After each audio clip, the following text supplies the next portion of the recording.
as a remembrance. SMS your name or send a please call me to 082 936 7777. That's 082 936 7777.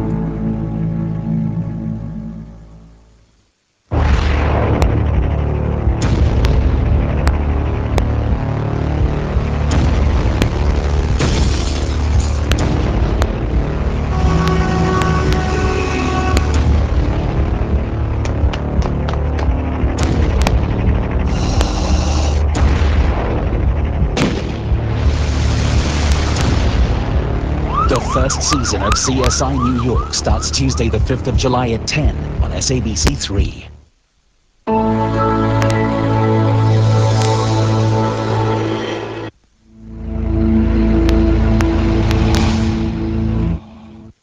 Welcome back as we discuss a very important issue, that of a possible ban advertising of alcohol. In effect, a move to reduce the interest and therefore the consumption of alcohol, and has come from the Minister of Health, Motsoaledi. So we're talking to him as well as Adrian Botha from the IRA. I want to go back to what you said, Minister Motsoaledi. What are the facts and figures suggest worldwide? You spoke about the World Health Organization. Does it suggest when there's a ban on advertising that you would get a corresponding reduction in the usage of alcohol? Just come again, Ashraf. Is there evidence that suggests an alcohol advertising ban will see a reduction in the use of alcohol?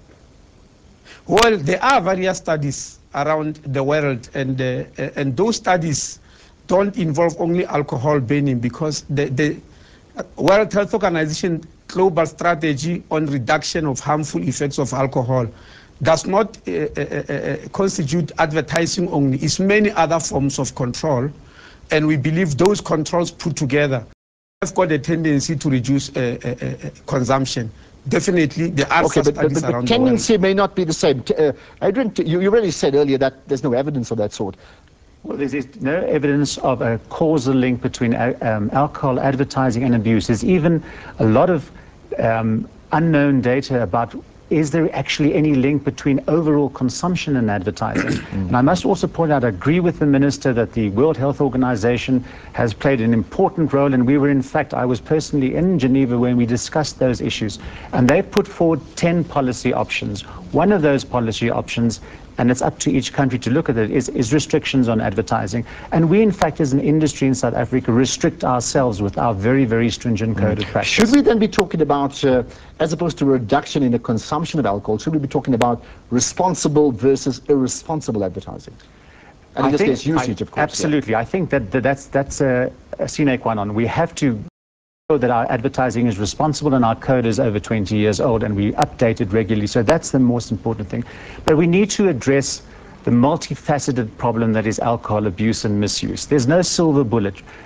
Just reducing advertising or taking advertising away is not going to get to the bottom. But isn't the Minister then correct to say, well, clearly it's become such a huge problem, it's uncontrollable, therefore we need to reduce the intake of alcohol? No, I don't think we need to reduce consumption. We need to reduce abuse, because the overall majority of South Africans who choose to drink do so responsibly. Okay. We must actually target ourselves at those who are misusing abuse. Minister Motsoaledi, your thoughts? I mean, I'd assume that you're going to agree that the consumption of alcohol and the impact thereof with regard to health and with regard to society in general is in effect uncontrollable.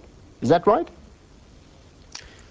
Well, look, up to so far, the harmful effects of alcohol to our society far outweighs any advantage that may actually be mentioned. And Ashraf is quite curious.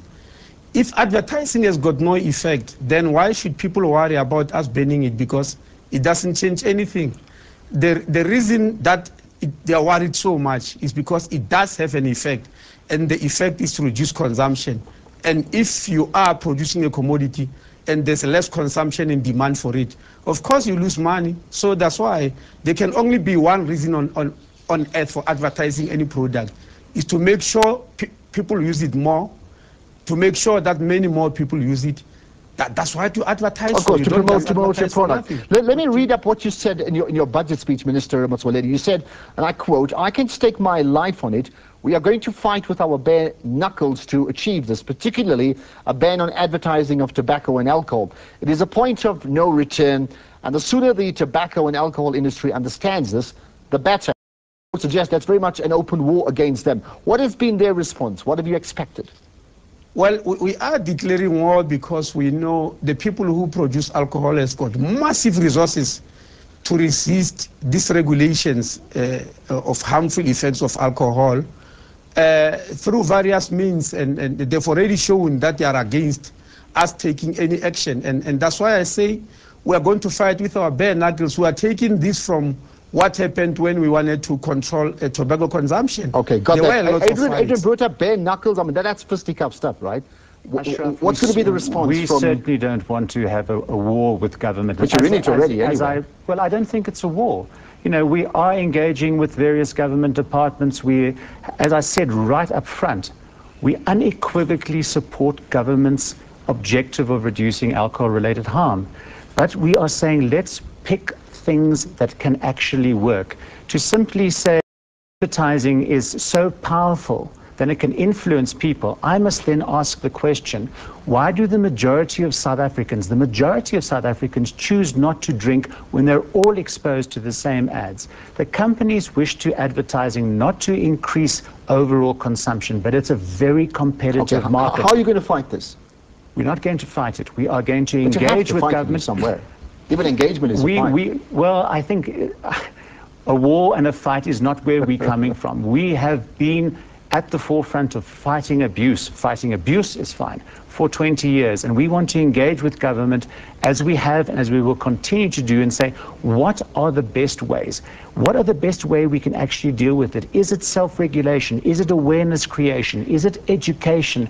Is it encouraging South Africans to take personal responsibility? Is it talking to parents to encourage them to help them? Okay. We are fully behind. Let me bring the Minister of Health on.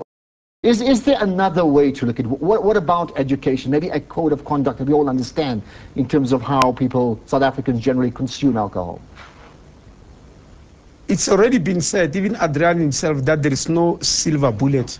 We never said advertising is silver bullet, so we are not going to use only one method. We are going to take all of them. The methods he has mentioned, educating society, encouraging responsible drinking, reduction of alcohol outlets, banning of advertising. We are going to do all those at the same time. We are not going to choose any one of them and say this one is the one to be used. And we don't understand why all of those methods cannot be used together simultaneously. So shouldn't we focus on that first and get that out of the way to get the responsibility factor rather than the reduction in terms of advertising, Minister? I don't know what is meant by responsible drinking. In all the areas where they are drinking, shebeen, lodges and all that, I've never seen something called responsible drinking.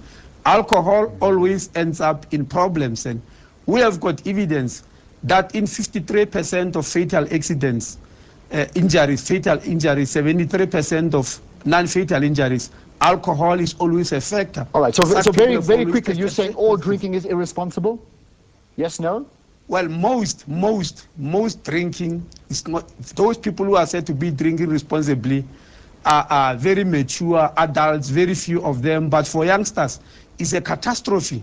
Okay, that's where we're going to leave it. We're going to pick up the discussion in a moment, and we'll look at if alcohol consumption is irresponsible. What about fast foods? And where does the minister go next? That comes up right after this.